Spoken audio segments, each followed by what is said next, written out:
Saudara pendengar sekalian, Radio Horor Indonesia segera dimulai.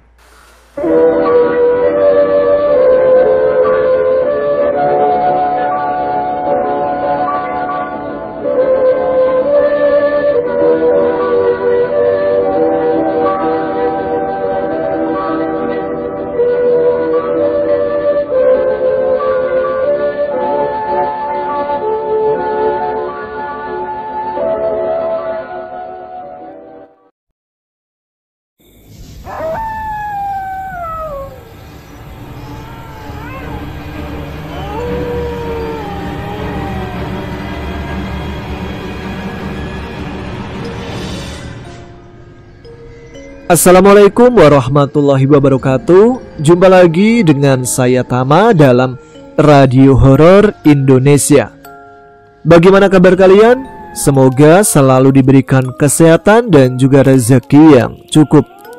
Seperti biasa, setiap malam Jumat akan ada segmen Radio Horor Indonesia, di mana di sini saya akan membacakan beberapa kisah-kisah mistis untuk teman-teman Ada Apa Gerangan. Bagi teman-teman yang ingin berbagi pengalaman yang pernah dialami seputar cerita horor ataupun mistis, bisa dikirimkan ke email kami di adaapagerangan20@gmail.com, atau kalian bisa mengecek info selengkapnya yang udah saya taruh di deskripsi ya. Nah, mengawali malam ini ada sebuah cerita tentang pesugihan Begu Ganjang yang dikisahkan oleh Vini, di mana dia melihat langsung kejadiannya. Nah, seperti apa ceritanya? Langsung saja kita simak. Teman-teman Ada Apa Gerangan, ceritanya mulai dari sini. Vini merupakan anak bungsu dari 7 bersaudara. Saat ini dia tinggal bersama Ibu Atin. Beliau adalah ibu mertua dari kakak ketiganya di kota Siantar. Selain berkuliah, di sana dia juga kerja sebagai guru TK yang memang dia sangat suka dengan anak kecil. Selama tinggal di sana, Vini merasa nyaman dan kerasan karena keluarga Ibu Atin sangat baik. Tidak jarang pula Ibu Atin mengajaknya bepergian sehingga akrablah mereka. Mendung tebal mulai datang membuat Vini merasa khawatir jika hujan turun sore ini. Dia pun memutuskan pulang karena ada kawan dekatnya yang akan menikah, yang mana dia sudah diberi kabar seminggu yang lalu. Dengan gelisah, Vini sudah bersiap untuk duduk di teras bersama Ibu Atin, menunggu dijemput oleh Bang Sahrul, abangnya yang keempat. Dari 4 saudara laki-laki, hanya abangnya ini yang belum menikah. Di usia yang sudah 30 tahun, abangnya itu masih gemar memburu ilmu klinik dan juga barang antik. Beberapa kali saudara maupun ibundanya sudah menasehati, namun tetap saja hobi itu mengalir. "Mungkin ada kendala di jalan abangmu," ucap Ibu Atin. Vini hanya tersenyum lalu mengajak berbincang ringan dengan Ibu Atin untuk mengisi waktu. Sekitar 15 menit kemudian, dengan mengendarai motor RX King, abangnya pun sampai. Tampak wajah cemberut ditunjukkan oleh Vini. "Kemana aja sih bang? Lama bener jemputnya." Setelah mengucap salam, Bang Sahrul lalu membaur bersama Vini dan Ibu Atin. Dia memohon maaf karena telat agak lama. Dia beralasan kalau bertemu kawan lama di jalan tadi, sehingga diajak ngopi dan ngobrol di sebuah warung. Karena obrolan menjurus pada hal klinik, dia pun menjadi lupa waktu. Mendengar alasan itu, Vini hanya menggerutu. Dan setelah berpamitan pada Ibu Atin, melajulah mereka. Mendung menemani sepanjang perjalanan, namun beruntung hujan tidaklah turun di senja itu. Begitu sampai di rumah, kakaknya langsung melaju meninggalkannya entah kemana. Sedangkan Vini disambut keponakannya yang sedang bermain di pelataran rumah. "Wah, ini anak makin lucu aja," batin Vini. Segera dia mengucap salam, namun tidak ada jawaban dari dalam rumah. "Nenek kemana dek?" tanya Vini pada keponakannya. "Nenek sama mama belanja bule," jawab anak di hadapannya yang kembali bermain. Vini pun memutuskan untuk duduk di teras rumah sambil melihat keponakannya bermain. Tiba-tiba saja dia dikejutkan dengan munculnya bayangan. Sosok bayangan itu samar-samar melesat dari sudut depan rumah, lalu menuju samping rumah sebelah kiri. Tampaknya bayangan hitam legam itu mengitari rumah, karena beberapa saat kemudian muncul dari samping rumah sebelah kanan, yang kemudian lenyap di tempatnya semula. Setelah sosok itu menghilang, tercium aroma wangi kembang kenanga. Namun aroma itu hanya sebentar saja. Sejenak keanehan itu dianggap halusinasi oleh Vini, mungkin karena lelah hingga membuat pikirannya kacau. Kembali pandangannya mengarah pada si keponakan yang sedang bermain sendiri. Saat diperhatikan dengan seksama, jelas sekali dia melihat Vira, keponakannya itu, terdapat garis merah yang melingkar di lehernya. "Vira, sini sebentar, Dek." Suara Vini memanggilnya. Anak itu menoleh ke arah Vini. Akan tetapi bukannya mendekat, dia malah lari ke rumahnya yang hanya berjarak 5 meter saja. Vini, udah pulang toh kamu?" Suara ibunya mengagetkannya. Bersama Mbak Risna, yaitu ibunya Vira, beliau menenteng barang belanjaan yang katanya akan dibawa ke rumah Nindi. Dialah kawan Vini yang akan menikah esok hari. Dengan segera Vini membantu meraih barang belanjaan tersebut, lalu bergegas masuk ke dalam rumah. Malam harinya setelah sholat Isya, Vini melanjutkan dengan mengaji. Itulah kegiatan yang selalu dilakukan semenjak kecil dulu. Dan dia akan selalu mempertahankan menyentuh Al-Quran sampai kapanpun kecuali di saat datang bulan. Vini mengakhiri dan menutup kitab suci tersebut. Dia terkejut saat mencium aroma kembang kenanga yang tiba-tiba merebak sangat menyengat masuk ke indera penciumannya. "Vini, makan dulu nak." Terdengar suara ibunya berteriak kecil. Bergegas Vini membereskan semua, lalu berjalan menuju ke ruang makan. Saat melewati kamar abangnya, dia dikejutkan dengan suara geraman harimau, dan itu bukan hanya sekali saja. Vini yang penasaran berhenti lalu mengintip dari celah pintu yang terbuka. Pandangannya menerobos ke dalam kamar, menyaksikan hal apa yang sedang dilakukan Bang Sahrul. Jantungnya berdebar kuat saat melihat sesuatu yang menakutkan. Tampak abangnya sedang duduk bersila ditemani 3 sosok manusia berkepala harimau. Kesemua makhluk itu menggeram seakan sudah ingin pergi dari sana. Ketika salah satu makhluk itu melihat ke arah pintu, Vini yang ketakutan segera berlalu. Dia menyusul ibunya yang sudah menunggu di meja makan. "Kamu kenapa, Vin? Kelihatannya takut begitu?" tanya ibunya saat melihat Vini datang ke meja makan dengan setengah berlari dan raut wajah yang tegang. Dengan tergagap, Vini menjawab kalau dia tidak apa-apa. Dia hanya terburu-buru saja. Meski tidak puas dengan jawaban anaknya, ibunya tidak bertanya kembali. Beliau langsung mengajak Vini menyantap makan malam. Setelah selesai makan malam, Mbak Risna datang sambil membawa bungkusan entah apa isinya. "Nak, ini pesanan dari abang, nanti sampaikan ya," katanya sambil duduk di sebelah Vini. Ibu menyuruh agar menaruh bungkusannya di meja makan. Setelah itu, si kakak berbasa-basi ngobrol dengan Vini. Dia menanyakan keadaan Ibu Hatim yang telah memberi tumpangan selama ini. Sebelum dia pamit pulang, dia sempat mengajak Vini agar menginap di rumahnya. "Besok aja lah kak," jawab Vini.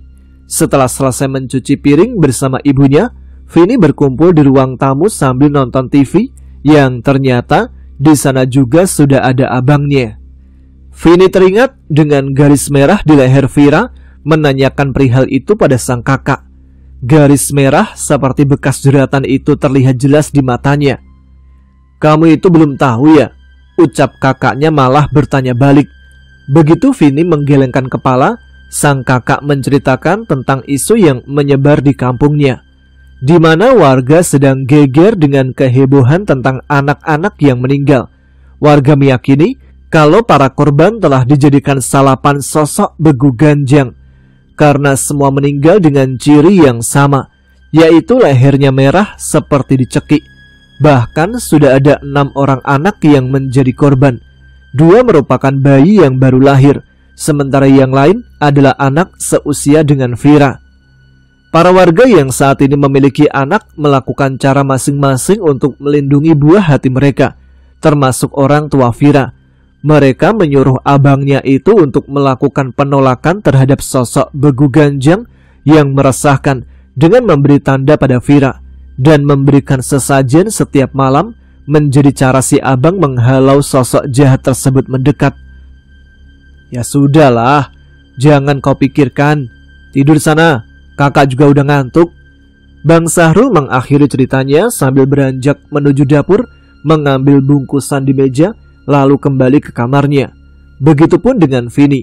Setelah mematikan televisi, dia bergegas menuju kamar bersama ibunya. Sekitar pukul 3 dini hari, Vini terbangun saat mendengar suara tangisan anak kecil. Saat dia tersadar, rupanya sang ibu sudah tidak berada di sampingnya. Sejenak Vini merasa tegang. Suara tangisan itu terdengar semakin menjadi. Dengan segera dia bangkit meninggalkan kamar menuju ke arah suara yang jelas itu adalah tangisan Vira. Begitu sampai di sana, semua sudah berkumpul dengan penuh ketegangan. Terlihat Vira dibiarkan berguling di ranjangnya. Sementara tangisan itu semakin lama disertai dengan suara batuk yang sangat aneh. Suara batuk-batuk seperti suara anjing yang sedang menggonggong, disusul kemudian menangis histeris dan menjerit. Bang Sahrul bersila di depan ranjang. Matanya terpejam dengan tangan bersedekap. Ketegangan semakin menjadi saat Vira kejang-kejang dengan mata yang melotot. Sesekali anak itu menunjuk ke arah atas, tapi entah apa yang dilihat. Karena mereka semua tidak melihat apa yang ditunjuk. Mereka hanya melihat langit-langit kamar saja yang nampak. Semakin lama tubuh Vira semakin mengejang kaku dan nafasnya tersendat-sendat dengan wajah yang pucat. Di saat itulah Bang Sahrul menyuruh adik iparnya mengambilkan minyak goreng murni, yang rupanya minyak tersebut sudah dipersiapkan sesuai perintah si abang. Setelah minyak diberikan, Bang Sahrul membakar kertas yang sudah dituliskan Rajah di atas piring. Begitu menjadi arang, kemudian dituangkanlah minyak goreng. Setelah itu dia mengambil tembakau di sakunya dan dicampurkan menjadi satu dengan minyak goreng dan arang kertas Rajah. Bang Sahrul bangkit lalu mengoleskannya minyak itu ke pusar Vira. Sejenak Vira masih kejang-kejang dan matanya melotot seperti ketakutan. Sementara nafasnya yang tinggal satu-satu membuat seluruh keluarga panik. Namun kepanikan itu surut saat tangan Bang Sahrul mencengkram sesuatu yang tak terlihat, kemudian melemparkannya ke atas dengan kuat. Dan bersamaan dengan itu, Vira berhenti menangis dan juga tidak kejang-kejang lagi. Nafasnya kembali normal dan batuknya juga terdengar biasa, tidak lagi seperti gonggongan anjing. Bang Sahrul kembali duduk bersila menghadap ke arah ranjang Vira. Beberapa menit kemudian, tubuhnya bergetar hebat dan mengeluarkan keringat deras. Tiba-tiba, dari dalam kamar keluar angin yang kencang menghantam tubuhnya. Seketika itu Bang Sahrul terpental dan jatuh terjengkang. Serangan itu membuatnya sedikit terluka. Saat bangkit kembali dari sudut bibirnya mengalir darah segar. Semua menyaksikan dengan sangat ketakutan.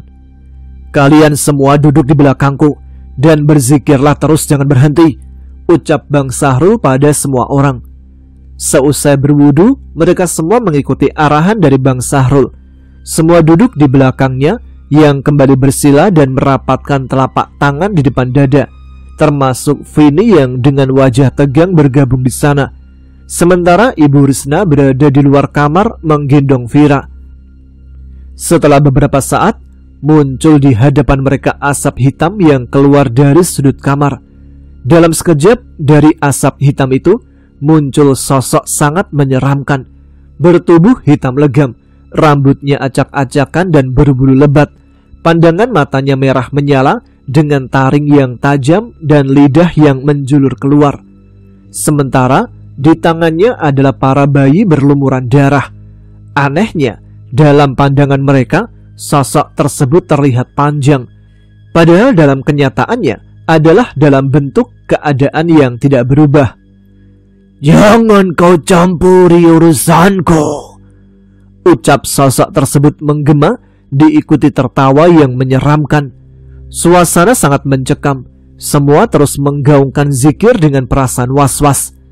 Tidak lama berselang, Bang Sahrul menggaungkan asma Tuhan yang disusul menghentakkan kedua telapak tangan ke lantai. Di saat itulah dari belakang melompat 3 sosok yang dilihat Vini di kamar abangnya tadi malam. Sosok manusia berkepala harimau itu menyerang sosok menyeramkan tersebut secara bertubi-tubi. Cukup lama pertarungan itu terjadi, hingga pada akhirnya sosok menyeramkan yang terlihat seperti memanjang itu menghilang. Mereka semua masih berzikir menunggu perintah Bang Sahrul untuk berhenti. Namun tanpa diduga, Bang Sahrul mengajak mereka keluar dengan terus berzikir. Kali ini Ibu Risna ikut keluar dengan masih menggendong Vira. Begitu sampai di luar rumah, pemandangan yang telah usai di dalam tadi kembali terlihat. Pertarungan sosok gaib itu terlihat sangat nyata. Sesosok menyeramkan tampak tidak bisa keluar dari halaman. Sepertinya Bang Sahrul sudah memberi pagar gaib di sekitar rumah agar makhluk tersebut tidak bisa kabur. Dan ternyata bayangan yang dilihat Vini mengitari rumah sore tadi adalah sosok astral suruhan abangnya.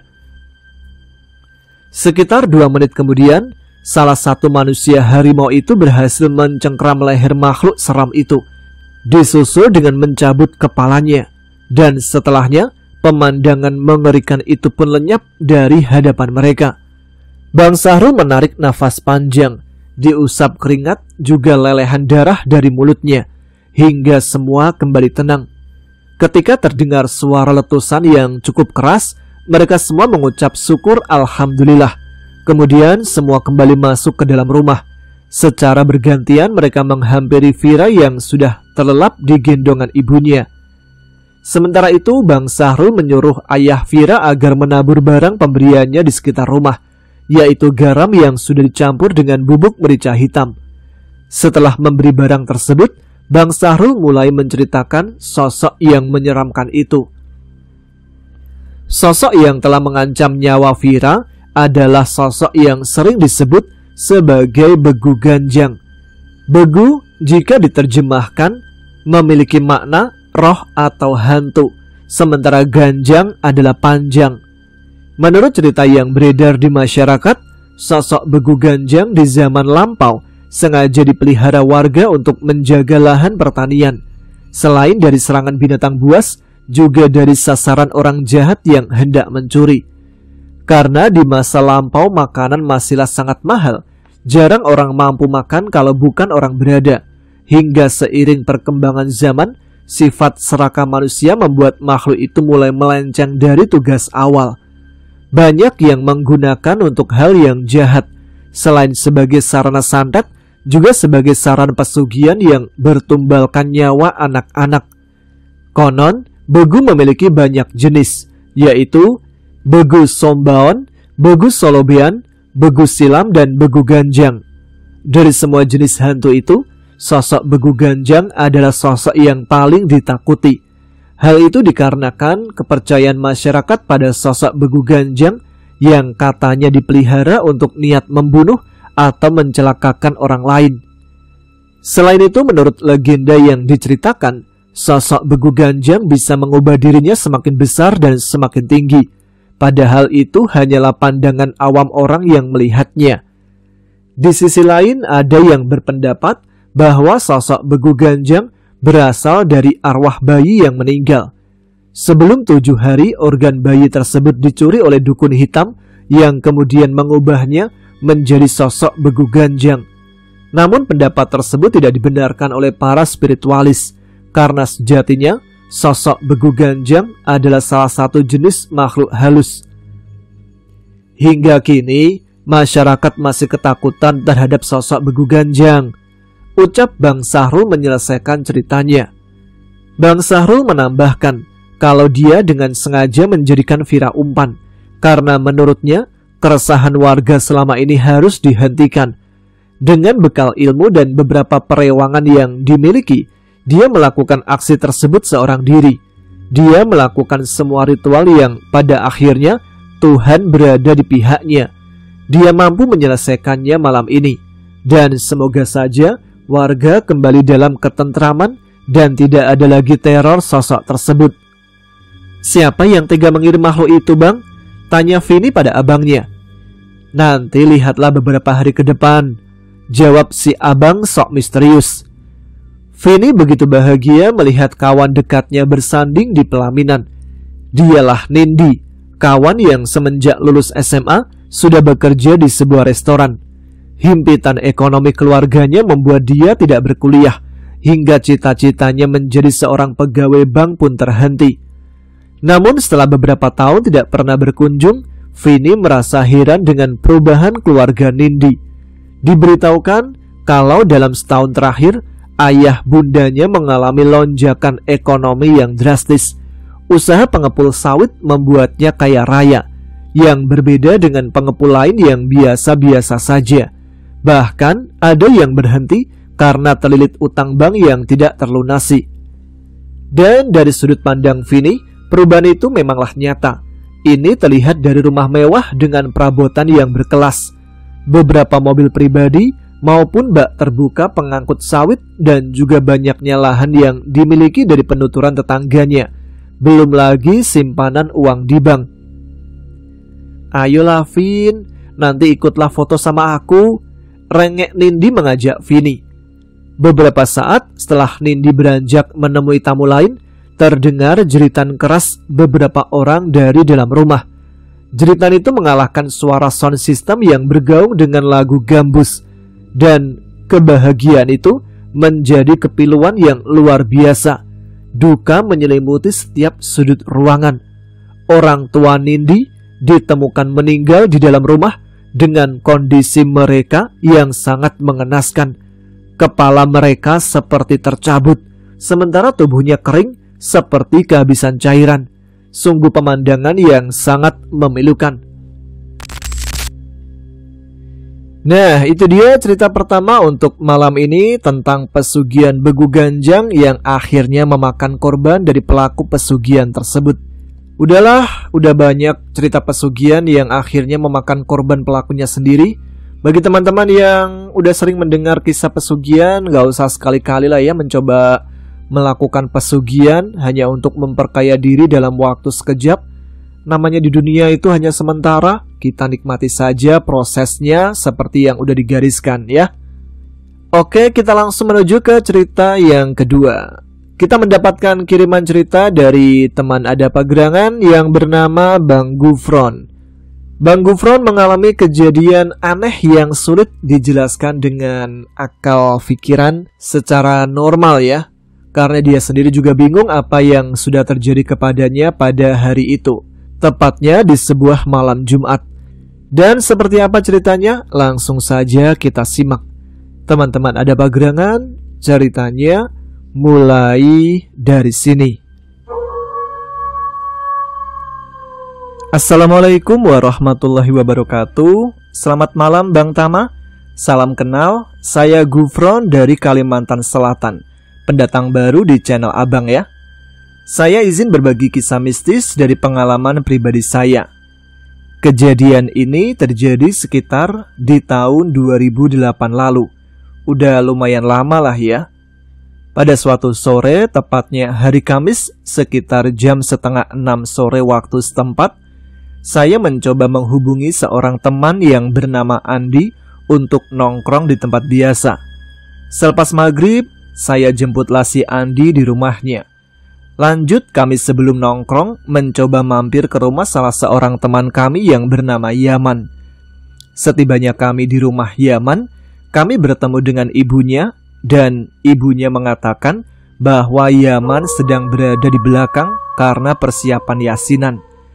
Lantas saya bersama Andi putar balik, karena kami selain tidak tahu akan adanya kegiatan tersebut, lagi pula kami hanya menggunakan kaos oblong dan celana pendek, dan tentunya tidak bisa ikut acara yasinan itu. Hingga akhirnya kami pun keluar untuk mencari warung rokok. Saat kami melewati lokasi yang sedikit seram karena katanya dulunya sering muncul penampakan makhluk astral. Ada kuntilanak, orang merokok tanpa kepala, dan banaspati. Di situ aku berkata pada Andi, "Wah, pas ini bro buat lokasi uji nyali atau konten horor." Kemudian si Andi menjawab, "Lokasi di tengah kampung dan simpang 4 jalan utama, kurang seru lah." Kami pun berlalu mencari warung rokok. Tidak berapa lama saat kami hampir masuk jalan provinsi. Akan tetapi aku dan Andi sempat terkejut ketika melihat ada seorang anak kecil perempuan sekitar umurnya mungkin 8 tahunan di sebuah parit yang agak semak. Kemudian Andi melihat ke sebelah kiri jalan yang mana di sana ada satu keluarga sedang ngobrol-ngobrol di depan rumah kontrakan. Kemudian Andi bilang bahwa mungkin anak perempuan tadi adalah anak dari keluarga tersebut.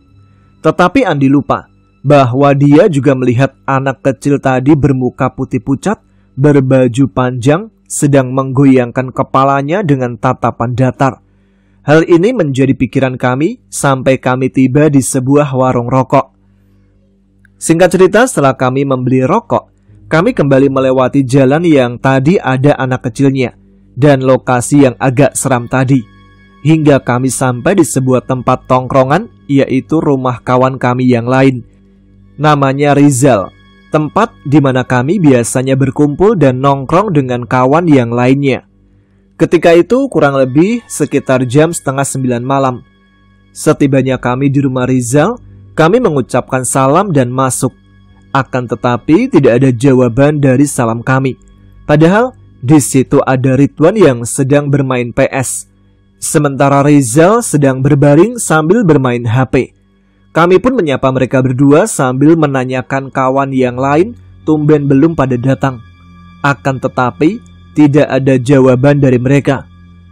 Ketika kami mencoba untuk ikut bermain PS dengan Ridwan dengan duduk di sampingnya, namun masih saja tidak ada respon dan seolah-olah mereka tidak melihat keberadaan kami yang ada di sana. Nah, yang membuat kami tambah heran dengan mereka berdua yaitu karena tiba-tiba saja Ridwan mematikan PS yang tadi dia mainkan dan berpamitan pulang kepada Rizal yang sudah setengah sadar karena mengantuk. Aku dan Andi saling memandang heran karena sebelum Ridwan keluar dari rumah, dia sempat berucap pada Rizal, "Tumben nih, kawan-kawan gak ada yang datang malam ini." Aku dan Andi pun semakin heran, seolah-olah mereka berdua memang tidak melihat kedatangan dan keberadaan kami dari tadi. Keanehan ternyata tidak selesai sampai di situ. Saat kami berdua bermain PS, tiba-tiba aku mendapatkan pesan masuk di HP-ku dari nomor tak dikenal, dan langsung kubuka pesan tersebut. Aku sangat terkejut setelah membaca isi pesannya. Pesan tersebut ternyata berasal dari seorang wanita yang bernama Lydia, dan isi pesan tersebut seakan seperti orang yang akan habis umur. Intinya berisi permintaan maaf atas perbuatan dan perkataan selama berteman dengannya. Aku dan Andi saling memandang heran. Belum sempat hilang rasa heran kami, tiba-tiba kami dikagetkan oleh suara seekor anjing sedang kesakitan, seperti sedang dipukuli dari depan rumah Rizal. Spontan aku dan Andi bergerak setengah loncat mencari sumber suara anjing tadi. Setelah beberapa saat mencari, namun kami tidak menemukan seekor anjing yang sedang dipukuli tadi. Kami pun segera masuk kembali. Setelah itu kami mematikan PS dan kami berpamitan pada Rizal yang sudah tidur dari tadi. Jam menunjukkan pukul 10:30 malam. Aku dan Andi melintasi lokasi yang agak seram dan lokasi ketemu dengan anak perempuan tadi guna mengantar Andi pulang ke rumahnya. Singkatnya kami tiba di rumah Andi. Lalu Andi berkata kepadaku, "Lebih baik kamu nginep aja di rumahku bro." Aku sempat bertanya kepadanya, "Di, malam ini kok aneh dan hawanya agak lain ya?" Andi pun menjawab, "Makanya kamu nginep aja di sini. Tapi aku bilang bahwa aku akan pulang saja. Ya, walaupun harus melewati jalan yang seram dan semua yang telah kami lewati tadi. Setelah ngobrol ngalor ngidul sebentar untuk menenangkan hati dan pikiranku, sekaligus mengumpulkan keberanian, kulihat jam tangan menunjukkan pukul 11 lebih 15 menit. Aku pun langsung pamit pulang. Di perjalanan pulang, saat melintasi tempat ketemu anak perempuan tadi, aku agak merinding. Dan setelah melintasi lokasi yang agak seram tadi, aku sangat terkejut karena telingaku seperti ditiup oleh sesuatu yang tidak ada wujudnya. Karena aku berpikir kalau menengok ke belakang sudah tentu tidak menemukannya, karena sudah biasa dilakukan saat bulu kuduk merinding ataupun ketakutan, makhluk tersebut sudah tahu dan menghilang. Aku pun berusaha tetap tenang dan mencoba memberanikan diri untuk mengarahkan tangan kiriku ke belakang, berharap dapat menangkap sesuatu yang meniup telingaku tadi. Akan tetapi, belum sempat tanganku benar-benar sampai ke belakang, tiba-tiba telingaku ditiup lagi dengan kencang. Sehingga tanpa sadar aku putar gas motorku dengan cepat karena kaget, yang membuat motorku meluncur dengan kencang. Hingga tepat di depan masjid, aku hampir menabrak 3 orang berjubah serta bersorban serba putih. Mereka membawa masing-masing kantong plastik atau berkatan, seperti orang yang baru pulang tahlilan. Mereka pun terkejut dan berkata, "Hati-hati mas, jangan ngebut-ngebut."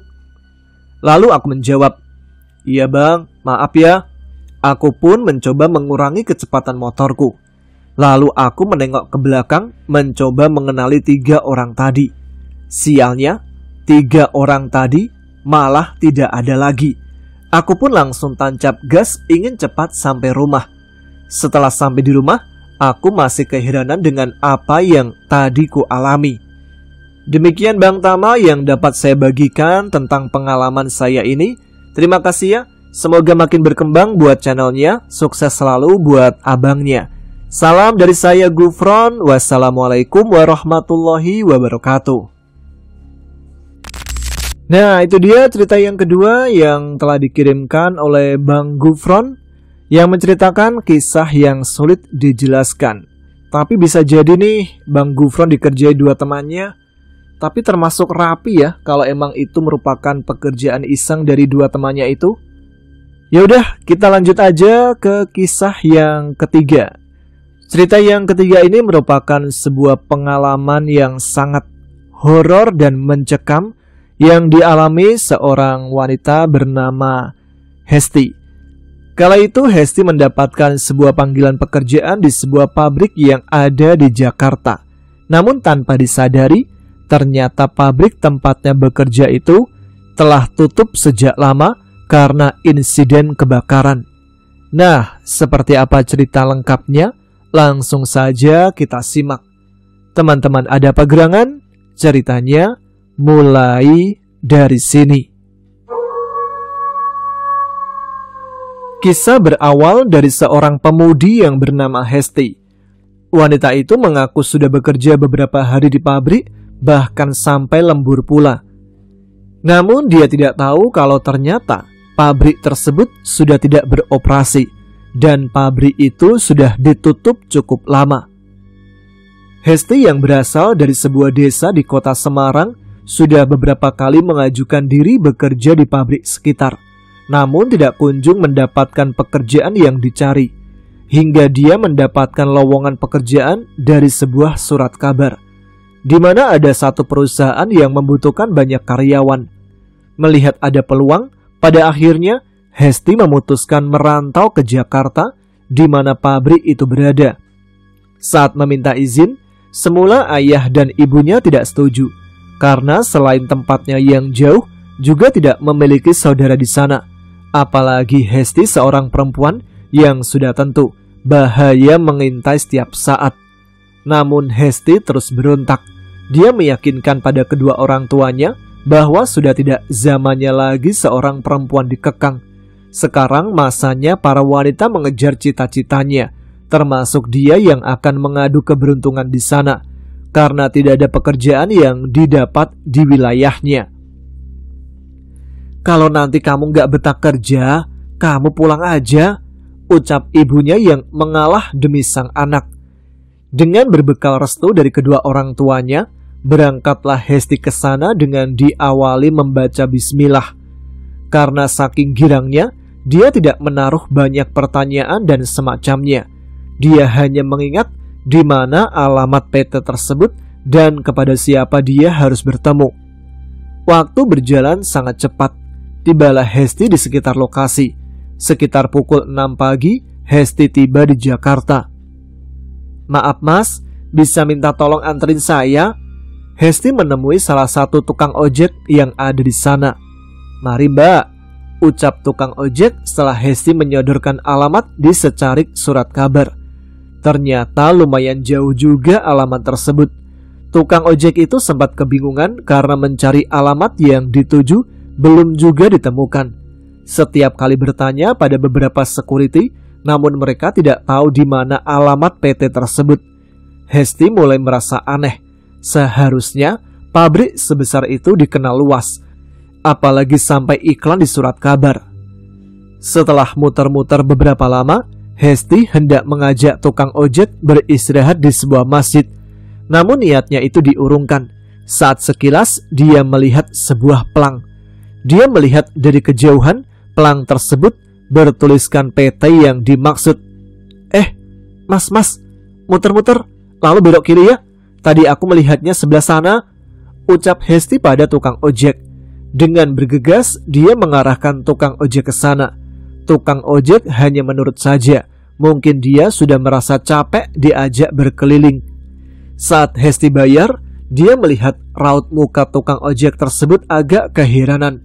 Namun Hesti tidak menggubrisnya, karena yang ada di benaknya adalah rasa sukacita karena sudah sampai pada lokasi tujuan. Beberapa saat kemudian, tukang ojek meninggalkan Hesti dengan penuh keheranan. Sementara itu, Hesti memandangi pabrik yang megah di depannya. Sangat besar sekali. Dilihat dari depan saja sudah menunjukkan kalau perusahaan tersebut adalah perusahaan yang sangat besar. Hesti tersenyum sendiri. Dia merasa bangga melihat pabrik tersebut. Dengan menenteng tas berisi pakaian, dia masuk dan menemui security di sana. Lalu dia pun menyampaikan tujuannya. Tapi security itu enggan menjawab. Sang security hanya menunjukkan arah saja, yang kemudian memberi kode agar Hesti mengikutinya. Hesti yang merasa sungkan mengikuti langkah security tersebut. Di sepanjang langkahnya, Hesti merasa kagum melihat pabrik tersebut yang sungguh besar dan juga banyak sekali karyawannya yang aktif bekerja. Itulah yang dia lihat saat pertama kali masuk ke pabrik tersebut. Namun dia merasa perusahaan ini agak monoton karena semua karyawan tidak saling berkata. Semua seperti menunduk dan tidak ada yang bersuara sepatah kata pun. Mungkin di sini peraturannya emang begitu kali ya, gumam Hesti dalam hati. Tidak lama kemudian, sampailah di tempat tujuan yang dimaksud, yaitu ruang HRD, di mana dia akan menanyakan tentang kontrak kerja dan hal-hal yang berhubungan dengan pekerjaan. Namun tidak disangka, sang HRD tidak banyak bicara. Dia hanya menyodorkan sebuah kertas dengan tulisan kontrak kerja dan sepasang seragam. Kamu bisa mulai kerja dari sekarang, dan selama 3 hari ke depan, kamu harus lembur. Ucapan itu yang didengar Hesti dari sang HRD tersebut. Pikiran macam-macam dibuang jauh-jauh. Baginya sangatlah aneh kalau anak baru langsung disuruh bekerja di jam segitu, ditambah lagi diharuskan lembur.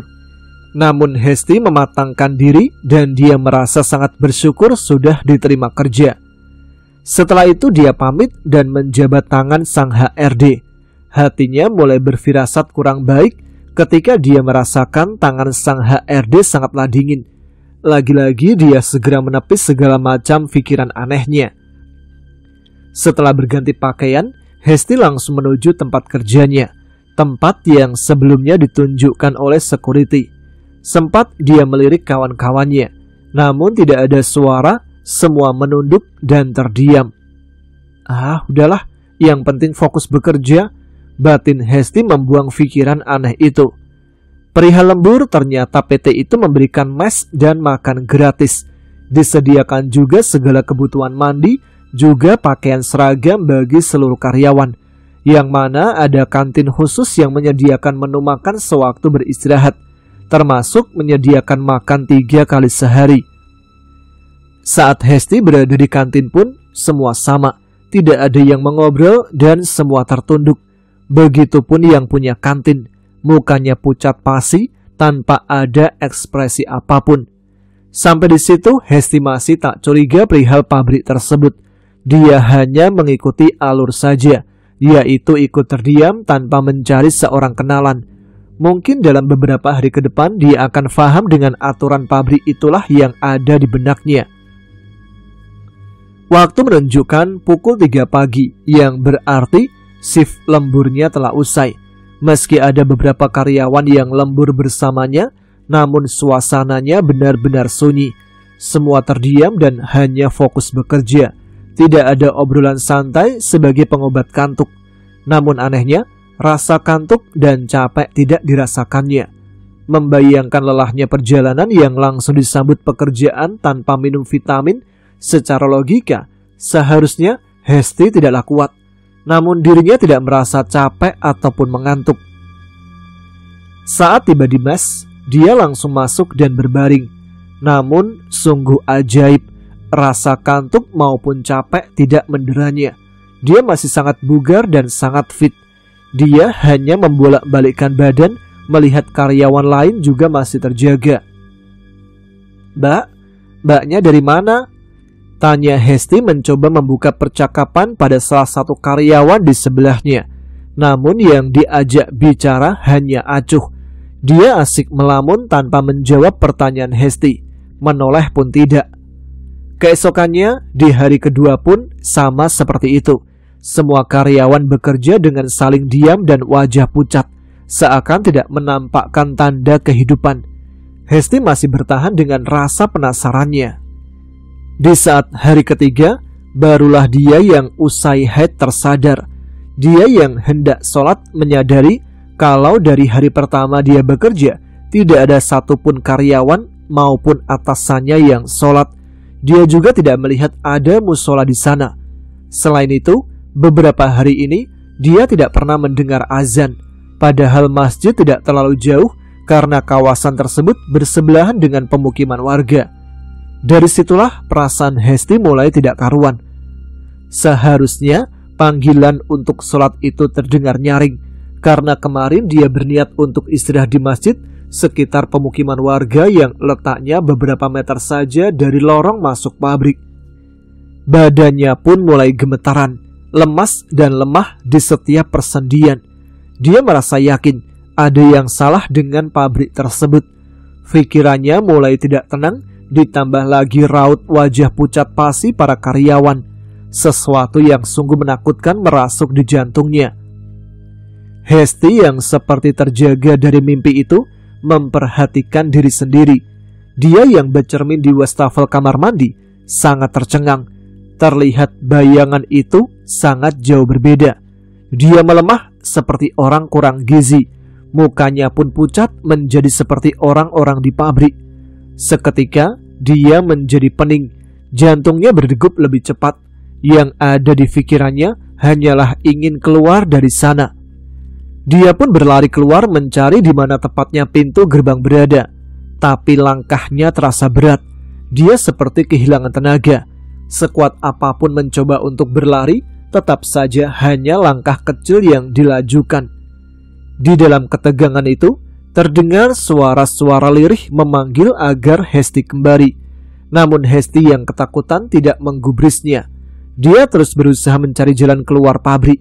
Sementara hatinya terus mendengungkan asma Tuhan tanpa henti, di mana saat itu hanya Tuhan sebagai satu-satunya tempat meletakkan harapan. Ketegangan semakin menjadi ketika karyawan lain muncul secara bersama-sama.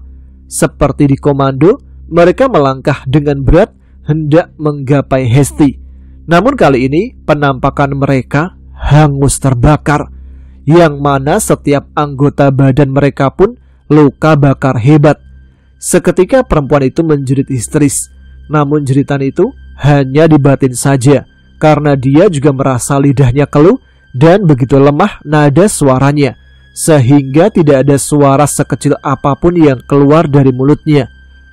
Tanpa putus asa, Hesti mencoba terus melangkah menghindari setiap karyawan yang terus menggapainya. Sungguh pemandangan yang amat mengerikan. Doanya yang tanpa putus membuahkan hasil. Terlihat satu cahaya yang menunjukkan pintu gerbang. Namun ada tantangan yang lebih berat lagi. Dia harus melewati security untuk bisa keluar dari sana. Bayangan wajah sangar security sempat terlintas. Di saat tiba di pintu gerbang, dia merasa bukan menunjukkan arah yang tepat.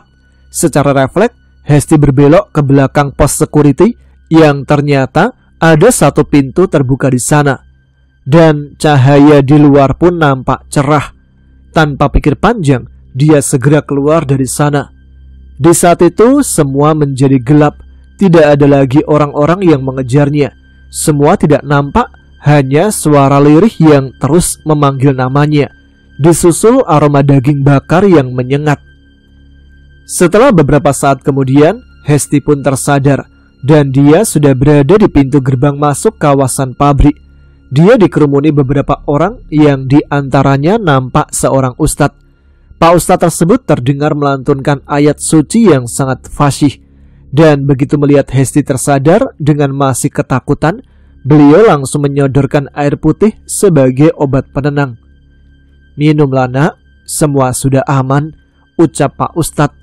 Saat Hesti bangkit dan selesai meminum air tersebut, Pak ustadz menepuk-nepuk bahunya dari arah belakang. "Apa yang terjadi, Pak ustadz?" Tampaknya ingatannya belum pulih sepenuhnya. Dia belum mampu mengingat kejadian yang telah menimpanya. Sejenak Pak ustadz terdiam dan menjawab saat Hesti benar-benar tenang. Justru Pak ustadz bertanya kepadanya, mencoba menyuruh Hesti mengingat apa yang telah menimpanya. Di saat itulah perempuan itu menangis. Dia menceritakan apa yang telah dialami sepanjang 3 hari ini. "Dialah yang telah menemukanmu. Dia juga yang memberitahuku," ucap Pak ustadz sambil menunjuk salah seorang wanita. Dan wanita tersebut adalah narasumber kita kali ini. Namanya Ibu Sulis. Kala itu dia sedang perjalanan pulang dari pabrik tempatnya bekerja, yang mana di siang itu dia izin pulang lebih awal karena kurang enak badan. Namun Ibu Sulis menahan rasa demam yang dirasakan saat melihat seorang gadis tergeletak tanpa daya, dan kemudian meminta bantuan warga sekitar. Melihat tidak ada tanda-tanda kejahatan, warga memutuskan melibatkan seorang ustadz. Sementara dari penuturan warga bahwa PT yang dimaksud sudah lama tidak beroperasi, yang disebabkan kebakaran hebat dan menewaskan banyak orang di dalamnya. Hesti terdiam sesaat.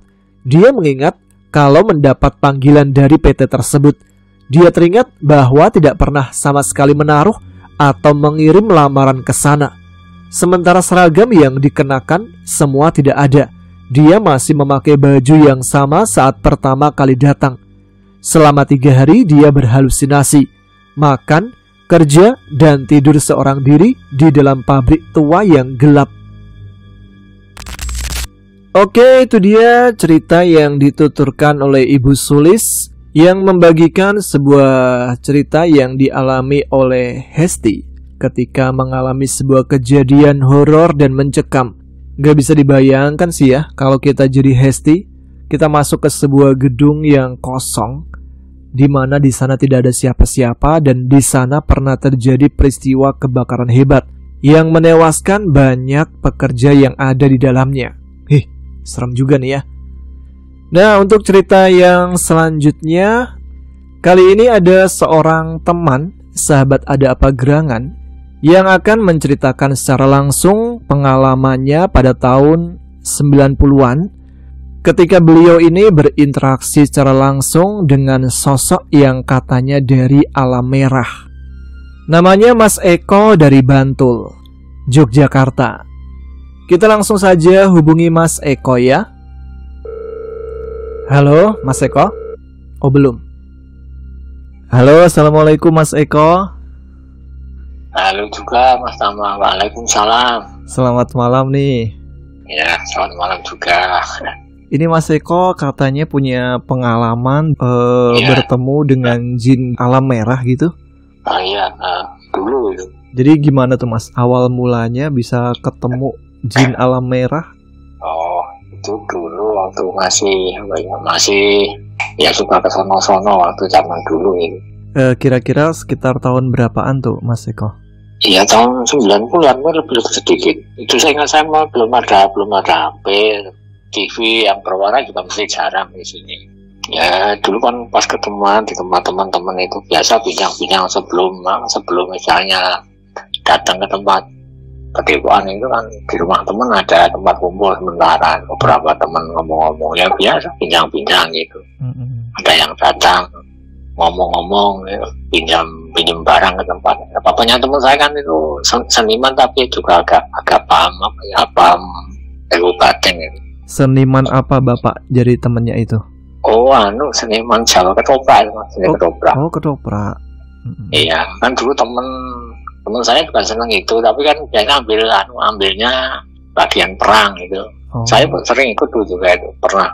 Ya waktu ketemu kan ngomong-ngomong biasa, bapaknya teman-teman ada di situ. Terus itu mengeluarkan benda-benda itu, ada yang bilang baru dipinjem, pas itu ada yang kembali ke situ bawa itu ditukarkan, katanya terlalu panas energinya. Seingat saya ada berapa ya, sekitar 5 apa 6 yang di bawah 1 atau 2 cincin warna kuning apa merah itu 2. Yang 1 diminta kembali karena orang jadi emosional, masih kecil, masih SMP itu aja. Emosional, berani hantam gurunya, hampir berkelahi. Ya ditunjukin beberapa cincin, bilang cincin, terus apa ya katanya kalung yang saya tertarik itu yang bentuk kayak boneka dari batu, tapi bentuknya batu alam, tapi bukan dibentuk mirip boneka sejempol. Ya mirip bayi tidur tapi miring gitu loh. Oh, warnanya apa tuh Mas Eko? Ya agak kuning mirip jeruk itu kuningnya. Oh gitu. Tapi bukan kuning oranye. Ya mirip kayak baju pramuka itu kuning agak coklat tapi. Iya, pas dibilang sama yang punya itu Pak W itu, bilangnya gini, ini pernah saya suruh untuk ngundang saudara dari Sumatera datang, kan dulu saya belum kenal gitu, belum ngerti maksudnya undangnya gimana, kan tanya undangnya gimana, cuman dibilang angkring ngerti alamatnya, dijawab teko. Kan dulu belum ada telepon gini Mas, surat-suratan masih muda dulu itu kan undang jauh gitu, atau telepon onta itu udah di telepon rumah. Gak perlu hajat, jauh diundang. Katanya ya cuman gitu, yang diundang setelah datang katanya ditemui itu disuruh datang, ada perlu datang betul kan orangnya.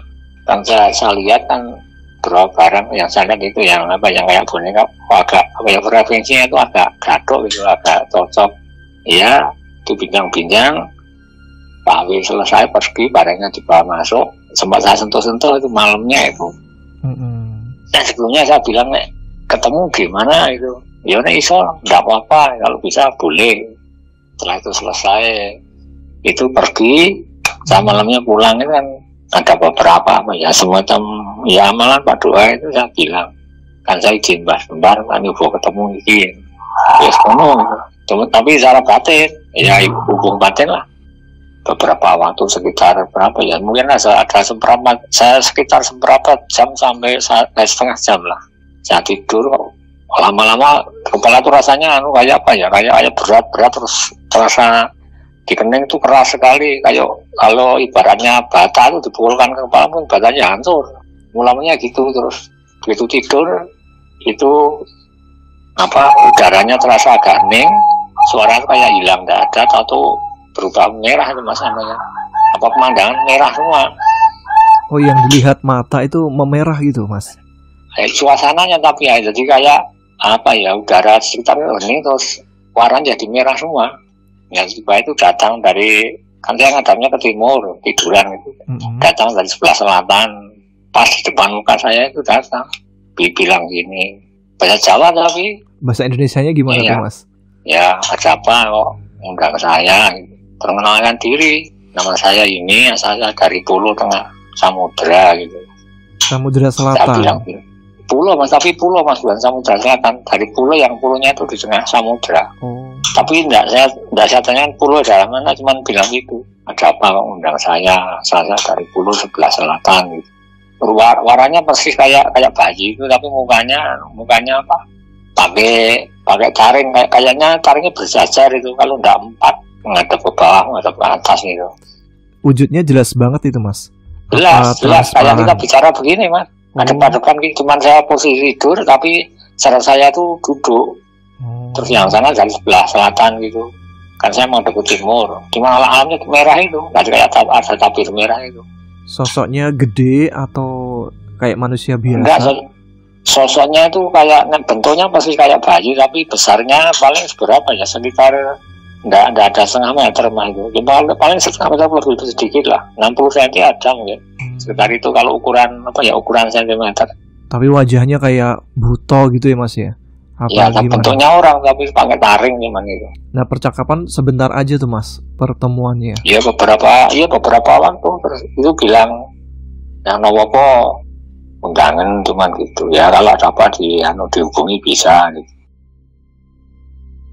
Nah berarti berupa kodam lah ya, kita bisa nyebutnya kodam dari benda yang mirip boneka tadi kodam, ya. Ya penghuni itu mungkin apa ya rumahnya, tapi rumahnya rupa yang tampak itu bentuknya mirip bendanya itu, cuman ada hiasan, bendanya bentuknya miring agak gepeng mas, bukan bulat kayak orang, jadi kayak bayi tidur miring itu loh bentuknya. Nah makhluk itu kata Mas Eko dari alam merah ya. Alam merah nih, penasaran nih, alam merah tuh alam apa tuh mas? Kalau yang setahu saya, yang pernah saya lihat itu alam merah itu alam paling bawah dari kalangan bangsa halus mas. Ya sudah di atasnya Bekasan. Kalau paling bawah kan Bekasan, masalah merah api itu merahnya agak bening, di atasnya lagi. Biasanya rupa-rupanya begitu agak ngeri. Nah berarti sosok-sosok yang dari alam merah ini itu gampang ditemui sama ibarat manusia gitu ya?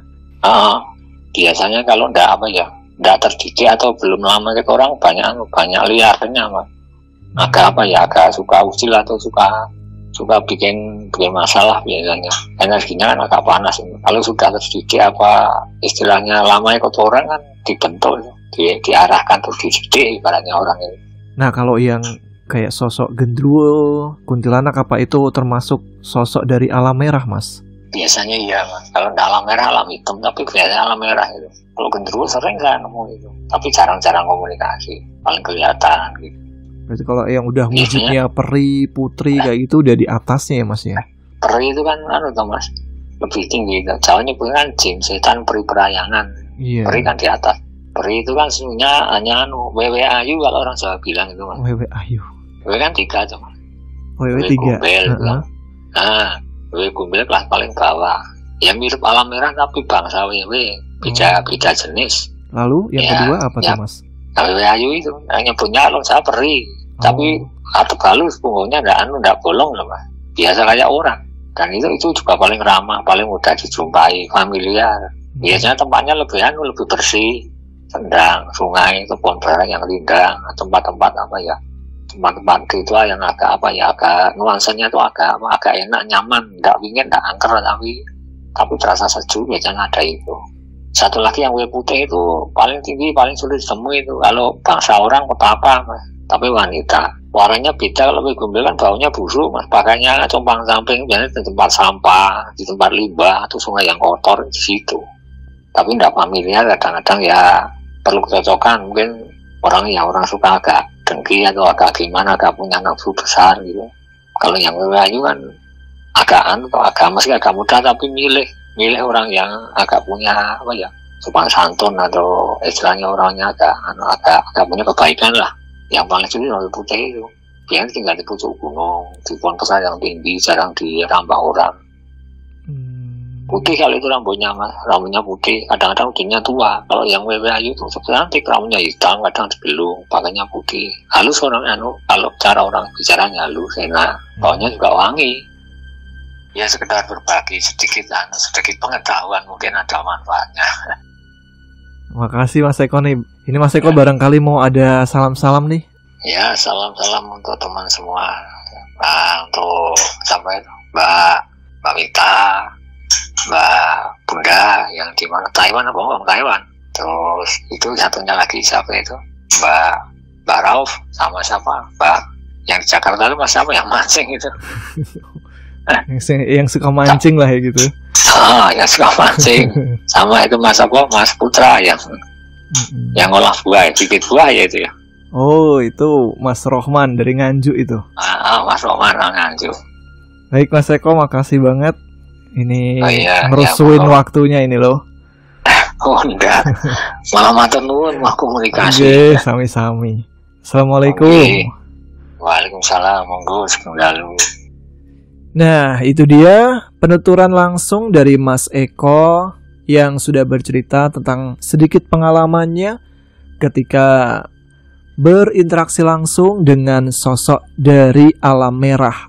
Susah dijelaskan juga sih ya kalau kita ngomong tentang alam gaib.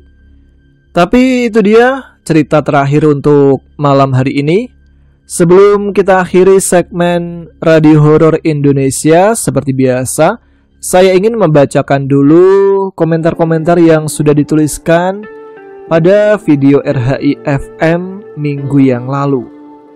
Yang pertama, salam untuk komentar pertama di minggu lalu, ada Orewanaru. Salam ya buat Orewanaru dimanapun Bang Orewanaru berada. Mantap nih, bisa jadi komentar pertama pada minggu lalu ya. Kemudian yang kedua ada Zulfikar dari Muna Barat. Muna Barat ini kalau kita simak cerita episode RHI minggu lalu berarti ada di Sulawesi Tenggara ya kalau tidak salah. Baiklah, sekarang salamnya untuk Mas Diono yang ada di Kulon Progo, Yogyakarta juga ya. Lalu ada Agus Sunarto, selamat malam Cak Tama, salam buat konco-konco yang ada di Blora dan sekitarnya. Salam sejahtera buat Cak Tama, semoga dilimpahi kesehatan, amin. Terima kasih Mas Agus. Salam juga buat Riana Amelia yang ada di Riyadh. Udah mulai dingin nih Mas Tama di Arab Saudi. Semoga badanku kuat menghadapi cuaca yang dingin ini. Sehat-sehat ya Mas Tama, amin. Terima kasih Mbak Riana yang ada di Riyadh. Wah, berbanding terbalik nih sama di Jawa, khususnya yang saya rasakan di Bandung. Cuacanya sangat panas guys. Gak tahu, katanya Bandung ini tempatnya dingin, tapi yang saya rasakan suhunya kayaknya mencapai 38 derajat Celcius deh. Di sini teman-teman ada yang ngalamin juga nggak nih cuaca panas yang dirasakan? Kemudian ada Dini Iskandar dari Pulau Pinang. Semoga nggak salah sebut nama ya. Maaf nih kalau ada salah penyebutan nama. Lalu ada Trisuhita. Kemudian ada Mbak Teguh Lisyanti yang dari kemarin nanyain cerita Mian sama Moza nih. Tapi kayaknya cerita Mian dan Moza ini belum bisa dibacakan dalam waktu dekat ya. Soalnya kayaknya akun Facebook dari Mas Pudak Brahma ini udah nggak aktif cukup lama. Dan kontak yang bisa dihubungi pun nggak bisa dihubungi. Ya, kita doakan saja sang penulis Mas Pudak Brahma dalam keadaan sehat dan baik-baik saja ya. Jadi bisa melanjutkan ceritanya di lain kesempatan. Oke, kita lanjut. Salam yang berikutnya buat Teh Eid Sumiati yang ada di Uni Emirat Arab. Kemudian ada Is 18 November yang ada di Kuningan. Ada Maman Bagus Nur Cahaya dari Sulawesi. Ada Cimenguye, gitu kan ya cara bacanya. Ada Tia Rahmawati yang ada di Halim. Ada Mbak Mita yang tadi juga mendapatkan salam dari Mas Eko. Kemudian ada Faiza Sidki, bener kan ya? Dari Semper Barat, Tanjung Priok. Semper kan, bener kan?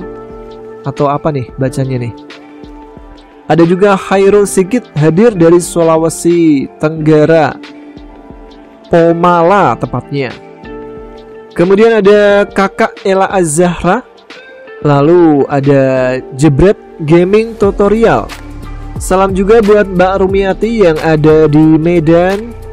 Lalu Mbak Dian. Ada juga Chelsea Riko yang ada di Jombang. Jarwo di Purwodadi. Salam buat Mama Ilan. Iya kan gitu kan? Mama Ilan yang ada di Kendari. Lalu Imun Sate yang ada di Purbalingga. Mbak Dewi Kunti. Salam juga untuk Mas Samsudin yang ada di Juma. Juma tuh mana nih? Lalu ada Sigit Aja dari Tulung, Klaten. Lalu ada Kevin Mafia, hadis selalu Mas Tama. Terima kasih, salamnya buat semuanya aja. Sama minta doa untuk istri saya yang sudah mau lahiran. Kita doakan istri dari Bang Kevin dilancarkan dalam proses melahirkannya dan juga diberikan keselamatan untuk jabang bayi serta ibunya ya. Semoga anaknya menjadi anak yang soleh dan solehah. Amin. Kita aminkan bareng-bareng. Lalu ada juga Hasan Azair. Kemudian ada Haritano. Ada juga Mas Aji Wahyu Sulistiorini yang ada di Gresik. Salam juga buat Mbak Eno yang ada di Bogor. Ditunggu nih ceritanya. Mudah-mudahan ada kesempatan buat menuliskan kisah mistisnya ya. Yang katanya Mbak Eno ini punya pengalaman mistis ketika mancing pada malam hari. Cukup unik ya. Kemudian ada Dinda Puja Kusuma. Lalu ada Wulan Nurjuli yang ada di Indramayu, minta disenggol nih katanya. Senggol pakai apa nih? Dan yang terakhir ada Bang Bandi Tato dari Solo. Yaudah tambah 2 lagi untuk Dian Nopitasari. Lalu ada Ngapruken yang ada di Sulawesi. Terima kasih untuk teman-teman yang sudah menuliskan dan ikut meramaikan kolom komentar setiap episode Ada Apa Gerangan. Salam tentunya untuk kalian semua yang sudah mendengarkan. Semoga selalu diberikan kesehatan dan dilimpahkan rezekinya ya. Baiklah, episode kali ini kita akhiri. Kita jumpa lagi di episode Ada Apa Gerangan yang selanjutnya dengan cerita yang berbeda tentunya. Saya Tama harus pamit, kita jumpa lagi. Oh, tadi udah ya begitu ya. Pokoknya saya Tama harus pamit nih pokoknya. Dan selamat malam, selamat beristirahat. Wassalamualaikum warahmatullahi wabarakatuh.